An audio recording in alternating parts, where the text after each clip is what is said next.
जैसे भारत उसको रिटेलिएट कर रहा है। तो ये सारी जानकारी विपक्षी नेताओं को सरकार ठीक है अनूप जी, एक बड़ी खबर आ रही है, जरा वो जानकारी अपने दर्शकों तक पहुंचा दे। प्रधानमंत्री मोदी से मिलने इस वक्त एनएसए डोभाल पहुंचे हैं।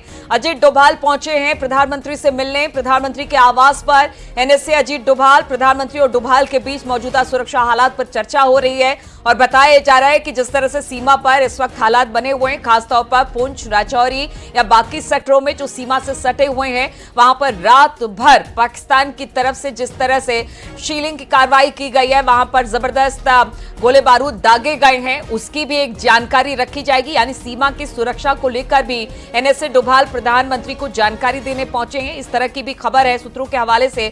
यानी बातचीत इस पर हो रही है कि किस तरह से सुरक्षा और पाकिस्तान का आगे का कदम क्या होगा, इसको लेकर भी किस तरह से अलर्टनेस है। अनूप जी, खबर यही आ रही है कि एनएसए डोभाल पहुंचे हैं प्रधानमंत्री से मिलने के लिए। जिस तरह से सीमा पर भी हमने देखा कि कल रात पूरी रात पाकिस्तान ने वहां पर फायरिंग की है, मोर्टार दागे हैं, बहुत सारे लोग भी वहां पर जो बॉर्डर एरिया में है वो मारे गए हैं। अब इसके बाद एनएसए डोभाल पहुंचे तो ये मान के चले कि पाकिस्तान के खिलाफ जो कार्रवाई हुई उसे लेकर पाकिस्तान की तरफ से क्या कदम उठाया जाएगा और किस तरह से अब इसको डिफेंड करना है, और दूसरी तरफ सीमा सुरक्षा को लेकर भी शायद हो सकता है कि बातचीत हो इसमें। देखिए, आपको बता दूं कि शुरुआत से ही अजीत डोभाल लगातार प्रधानमंत्री नरेंद्र मोदी के संपर्क में है। लगातार कह सकते हैं कि सुबह और शाम रूटीन में प्रधानमंत्री नरेंद्र मोदी से अजीत डोभाल मिल रहे हैं और उन्हें पूरी जो घटनाक्रम है, पूरे जो हालात हैं बॉर्डर के और तमाम चीजों को लेकर, उसकी जानकारी एनएसए अजीत डोभाल देते हैं। इसी क्रम में अभी जो है वो एनएसए अजीत डोभाल और प्रधानमंत्री नरेंद्र मोदी के बीच बातचीत चल रही है, मुलाकात हो रही है। जिस बात का जिक्र आप कर रहे हैं।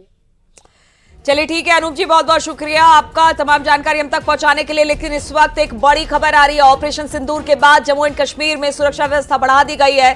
श्रीनगर में सुरक्षा बल को हाई अलर्ट पर रखा गया है। चप्पे चप्पे पर ड्रोन और सीसीटीवी से नजर रखी जा रही है। एलओसी के पास से लोगों को सुरक्षित जगह पर शिफ्ट किया जा रहा है, क्योंकि कल रात हमने देखा था कि और कल दिन भर, यानी कह लीजिए एक तरह से कि पहलगाम हमले के बाद से सीजफायर का उल्लंघन पाकिस्तान करता रहा है, और जैसे ही ऑपरेशन सिंदूर को अंजाम दिया गया, ये टेंशन और ज्यादा बढ़ गई है। रात भर पाकिस्तान की तरफ से जो सीमावर्ती इलाके हैं, जम्मू कश्मीर से सटे हुए, पाकिस्तान से सटे हुए, उस पर लगातार हमले की कार्रवाई पाकिस्तान की तरफ से हो रही है। हालांकि मुंहतोड़ जवाब भारत की तरफ से भी दिया जा रहा है, लेकिन इस बीच खबर यह आ रही है कि जम्मू कश्मीर में इस वक्त सुरक्षा व्यवस्था काफी ज्यादा चाक चौबंद कर दी गई है। श्रीनगर में सुरक्षा बल को हाई अलर्ट पर रखा गया है।